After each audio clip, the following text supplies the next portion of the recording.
அஸ்ஸலாமு அலைக்கும். அரைக்கீரை கடையில் தான் பார்க்க போகிறோம். அதுக்கு ஒரு குக்கர் வச்சுக்கோங்க. குக்கரில் அரைக்கீரையை நான் கட் பண்ணி க்ளீன் பண்ணி கழுவி வச்சுருக்கேன். நல்லா சுத்தமாக பாருங்கள், ஒரு மண் இல்லாமல் கழுவிக்கோங்க. அதை குக்கரில் சேர்த்துக்கோங்க. எல்லா கீரையுமே சேர்த்துட்டு ஒரு பெரிய சைஸ் வெங்காயத்தை கட் பண்ணி சேர்த்துக்கோங்க.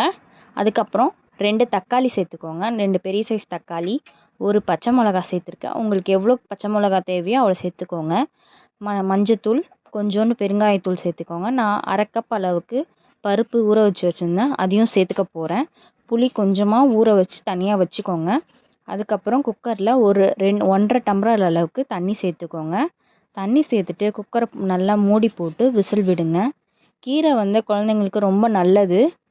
வீக்லி 1 ஆர் 2 ஆவது நீங்கள் பசங்களுக்கு, குழந்தைங்களுக்கு ஸ்கூலுக்கு கட்டி கொடுங்க. வீட்டில் இருக்கவங்க பெரியவங்க சாப்பிட்லாம். கீரை ரொம்ப ரொம்ப உடம்புக்கு ஹெல்த்தியும் கூட.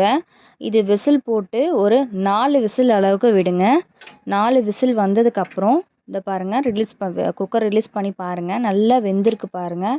கீரை, இந்த பருப்பு, வெங்காயம், பச்சை மிளகா, தக்காளி எல்லாம் வெந்து தண்ணி கொஞ்சம் மிச்சம் இருக்குது. அதை நல்லா அந்த தண்ணியிலேயே கடைஞ்சி உங்களுக்கு தேவையான பதத்துக்கு எடுத்துகிட்டு வந்துட்டு புளி கரைசலை கரைச்சி அதில் ஊற்றிக்கோங்க.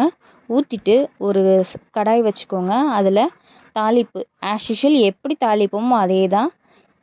நல்லா சட்டி காஞ்சிருச்சு பாருங்கள். காஞ்சிப்போ எண்ணெய் சேர்த்துக்கோங்க. எண்ணெய் சேர்த்துட்டு கடுகு சேர்த்துக்கோங்க. கடுகு நல்லா பொரிஞ்சதுக்கப்புறம் காஞ்ச மிளகா, ஒரு 3 காஞ்ச மிளகாய் எடுத்திருக்கேன் பாருங்கள்.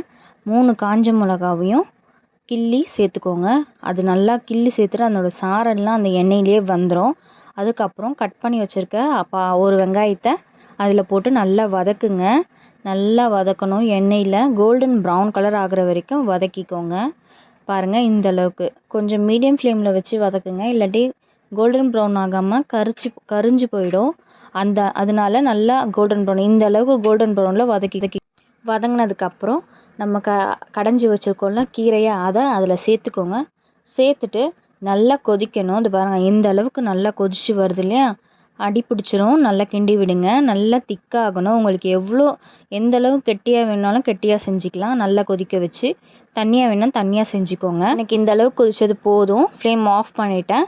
இது கீரை சாதம் ரெடி ஆகிடுச்சு. ட்ரை பண்ணி பாருங்கள். சப்ஸ்கிரைப் பண்ணாங்க சப்ஸ்கிரைப் பண்ணிக்கோங்க. டாடா, பாய் பாய்.